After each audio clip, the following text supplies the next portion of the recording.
यो रमेश पर्साईको बारेमा पनि के कुरा गर्नु साथीहरू। नदेखेको चिजलाई देखे भन्ने मान्छे दुई जिब्रेलाई के कुरा गर्नु। अब आफ्नै होइन, आफ्नै साथीहरूको बारेको विवादहरूको बारेमा त नबोल्न सक्ने, आफ्नै सत्ताको, आफ्नै बालनको, आफ्नै रविको, आफ्नै सरकारको वाइवाई गर्नमा बिजी छ र आफ्नो अङ्गभङ्ग नभएका साथीहरूको बारेमा बोल्न कहिले यसले मुखै खोलेको छैन। अपङ्गता भएको मानिसहरूको लागि, दृष्टिविहीन मानिसहरूको लागि बोल्नु कि नबोल्नु, आफ्नो मान्छेहरूको त ख्याल गर्नु नि। तिमीलाई हुने समस्या, रमेश पर्साईलाई भनिरहेको छु, तिमीलाई हुने समस्या तिमी जस्तै मान्छेहरूलाई त्यस्तै समस्या हुन्छ कि नै होइन। तिम्रो आँखा छैन, अरूको पनि त आँखा छैन, आँखा छ तर देख्न सक्दैन। तिमीलाई समस्या जे पर्छ तिनीहरूलाई नि त्यही समस्या पर्छ। तिमी एउटा नर्मल मान्छे भएर सोच, तिमी एउटा सांसद भएर होइन, नर्मल मान्छे भएर सोच कि तिमीलाई के आवश्यकता छ। बल्ल तिमीले थाहा पाउनेछौ कि होइन जनताहरूलाई चाहिएको कुरा के हो, म जस्तो मान्छेहरूलाई चाहिएको कुरा के हो, के कुराको अभाव छ, के कस्तो समस्याहरू परिरहेको छ दृष्टिविहीन मानिसहरूलाई, त्यसको बारेमा सोच रमेश पर्साई। न कि आफ्नै सरकारको वाइवाई गर्नमा, हरेक गलत कुराहरूलाई पनि बढाइ चढाइ वाइवाई वाह गर्नमा तिमी बिजी नहौ। आफ्नो मान्छेहरूको लागि बोल। आज मान्य रमेश पर्साईजीको बारेमा पनि थोरै कुरा गरेँ हजुरको मिडिया मार्फत।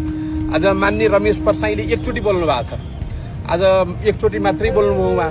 त्यहाँबाट उहाँले हाम्रो बारेमा आवाज उठाउनु भएकै छैन।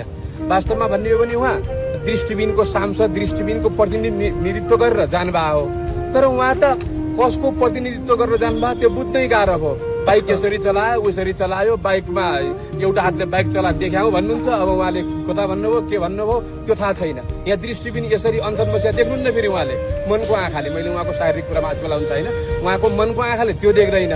उहाँको आँखाले त के देख्ने भयो, एउटा हातले बाइक चला देख्ने भयो। एउटा हातले बाइक चला भने मैले उहाँले मिडियामै भनेकै सुनेको छु होइन। अनि त्यो बारेमा उहाँ चाहिँ बोल्नुहुन्छ संसदमा।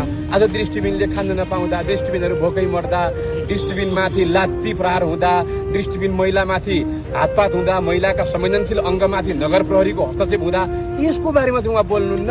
हजुरकै मिडियाबाट बोल्न अनुरोध गर्छु, हजुर हाम्रो बारेमा बोलिदिनुहोस्। यहाँका प्रत्येक दृष्टिविहीनले पर्साई सरको एकचोटि खुट्टा ठोक्नेछन् है।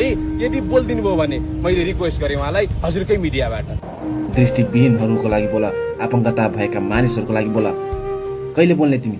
कि तिम्रो मुख पैसाको बिटोले बन्द गरिदिसके? कि त तिमी बोला कि त बोल्दै नबोला।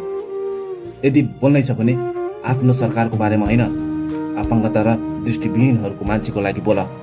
साथीहरू, तपाईँहरूलाई कस्तो लाग्यो मेरो यो भनाइ, मेरो भिडियो? मनपर्छ भने यो भिडियोलाई सेयर गर्नुहोस्, एउटा लाइक गर्नुहोस् र तपाईँहरूको मनमा आएको सुझाव, जिज्ञासाहरू कमेन्ट बक्समा कमेन्ट गर्न नभुल्नुहोला। जय नेपाल।